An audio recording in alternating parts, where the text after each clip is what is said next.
बेसरो फनकार आहे ऐं बेसरे फनकार जो शागिर्द आहे। मजबूरन असांखे आवाम जी पसंदि जे करे हुनखे घुराइणो पियो। हुनजो नालो तव्हांजे साम्हूं खणंदासीं। इहो घुराइणो न पियो। अच्छा हाणे हेॾे ॾिस, हाणे जीअं सल्यूट कई न हे उथंदे। अस्सलाम वालेकुम नाज़रीन जीअं त तव्हांखे ख़बर आहे त सिंध में तमामु वॾा वॾा फनकार पैदा थिया, वॾा वॾा पिंडत पैदा थिया, वॾा नाले वारा फनकार पैदा थिया।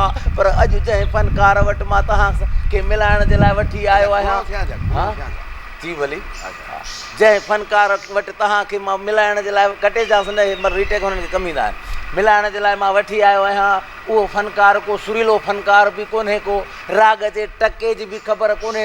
ॻाईंदो आहे त दिलि चवंदी आहे त पादर लाहे वठूंसि, पर छा कयूं हिनखे सिंध जा माण्हू एॾो था चाहिनि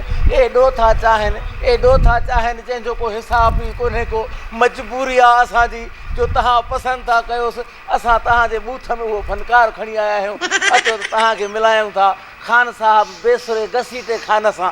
घसीटे ख़ान सां।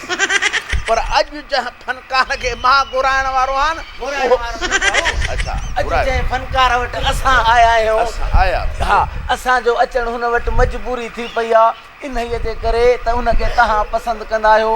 टुप बेसुरो फनकार आहे, जिते बि ॻाईंदो आहे त पादरनि जा ढेर गॾु थी वेंदा अथसि। थोरो खणोसि न।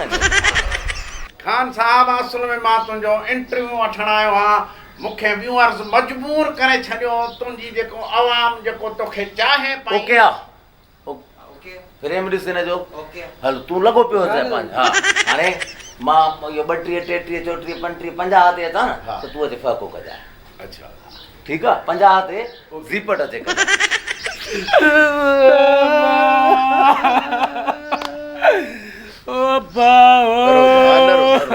बस बि त कर त हो खाए न यको जो पार कढंदे तव्हांजे घर जो भाती मरी वियो आहे।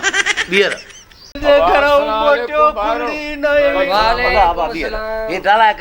पूरो कयां त पोइ सलाम कर। अदा मुंहिंजो ख़ुशि चङो भलो पीउ जीअं ई हिननि जे घरों मोटियो त खुरड़ी न हुई।